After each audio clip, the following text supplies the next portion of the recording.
Hello everybody, I have a quick card for you guys today. There is a lot of different steps for this card, but it comes together pretty quickly. So over at scrapbook.com, they are having a sale on the Sizzix Big Shot and different supplies over there. So that's why I am showing you my machine. I probably normally wouldn't share this in a video, but I just wanted to let you guys know. I believe they are $79.99, which is a crazy deal. So I just had to share that with you guys. So I hope you guys take advantage of that. I wanted to say really quickly that over on scrapbook.com's YouTube channel, I have a 5 ways to use a Nuvo embellishment mousse. I will have a link down below to that video. And I am taking a Concord & Ninth die. This is a beautiful U die. I love it. The beautiful is so delicate and intricate. And I take the Spellbinders tool to poke out all of the little extra pieces in it, just so that they come out really easily. I die cut the beautiful U twice because I'm going to layer them on top of each other just to give the sentiment a little bit of dimension. I am taking some Strathmore watercolor paper and die cutting some memory box dies. These are the Vivian die, which is a really intricate butterfly, and then the Darla, which is just the plain butterfly. And these are made to layer together. So I take the plain one, the Darla die, and cut it out onto the top layer of my card. With the Vivian die, I had to put a piece of paper in between the layers on the platform so that it raised it up just a tad so that I can get all of the intricate pieces die cut out really nicely. If you're new to die cutting and using a Sizzix machine, some people will call it a shim, and it's basically, like I said, just a piece of paper. When I started out using my Sizzix machine, I was clueless, and then I figured out it was a piece of paper, and I couldn't believe how easy it was. I am using some glossy accents to adhere these die cuts together, and I put the glossy accents in this really cool ProCision bottle, and it has a really fine tip. So you can get that glue on all of those really intricate pieces on your die cuts. It's really cool to have, and I haven't had any problems with it clogging or anything. So I am just taking this quick stick, I think it's called, and I am using it to pick up my little letters from the mat because I'm using the Ken Oliver mat, and it's pretty sticky. I love it that it's sticky, but at the same time I don't like it that it's sticky.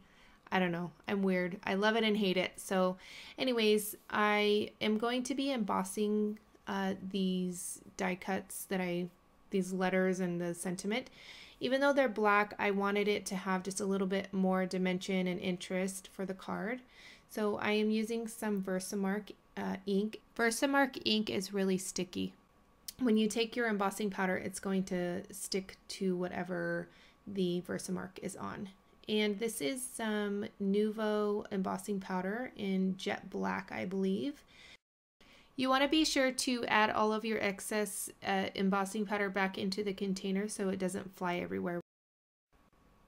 So after you get your embossing powder on where you want it, you're going to take your heat tool, your heat gun, and it is going to melt that embossing powder to create a really nice embellishment, or in this case, a sentiment.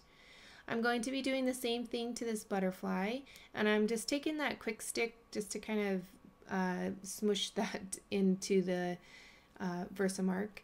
And I am actually using some shimmery pearl embossing powder, I think it's called. It's really pretty. It has glitter in it. It's really nice. So now I'm taking the embellishment mousse, and I just spray some water onto my mat, and I'm just placing my paintbrush into the mousse and kind of creating a little pool of color there. And I did not add any water to this watercolor paper. I tried it both ways, and I liked just the color on to the dry cardstock, if that makes sense. So I'm trying to go for an ombre effect. It's a little hard with these because they almost are not oily, but they're not, of course, watercolor, so they don't blend and don't soak into the paper as well as watercolors would, but they're still really cool, and there's so many different uses. So if you're looking for a product that is, you know, you can use on all sorts of things, the Nuvo Embellishment Mousse is definitely a product that you can use in so many different ways. So I'm taking a darker color and I mix it together with a lighter color, and then I am going to take that dark blue, I believe it's Old Navy, and then just kind of blend it out to the bottom. Since you're not adding a lot of water to the project, you can probably use regular cardstock for this technique. I am going to heat set this, and I want it completely dry because I'm going to add some splatters, and I don't want the splatters to blend in with the color that's already there. So this is a black Nuvo Embellishment Mousse, and I create some splatters using just some water again and a paintbrush. It's really simple to do. You can use a tool to tap your paintbrush. You can even use an old toothbrush. I've never done that before. I find I get the splatters I like with a paintbrush. And after that dries, I am going to add this top layer to my card base, and this is just some regular cardstock. And I use some Fabri-Tac to do this. I love Fabri-Tac glue. I know it's probably not the ideal glue for cards, but I love it. And I am going to be adding that really intricate butterfly to the center. And I use some Fabri-Tac glue for that too. So I'm taking that ProCision bottle with the glossy accents again, and I added it little dots to the sentiment.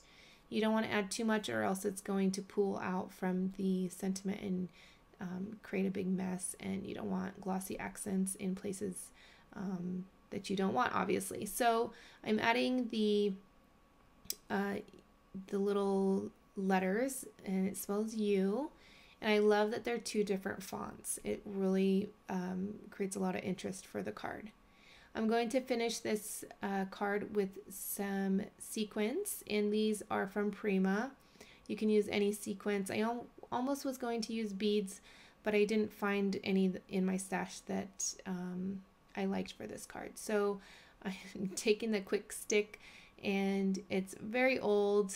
I probably should get a new one, but I love it to pick up these really little pieces that I'm adding to my card. So that is going to complete this card for today. I hope you guys are enjoying all of my cards and all of my projects over on my YouTube channel. And be sure to check out the description box below. I have all of the supplies listed down below, as well as all of my social media sites. And be sure to share this with your friends. And I want to thank you guys so much for watching, and I will catch you guys next time. Bye!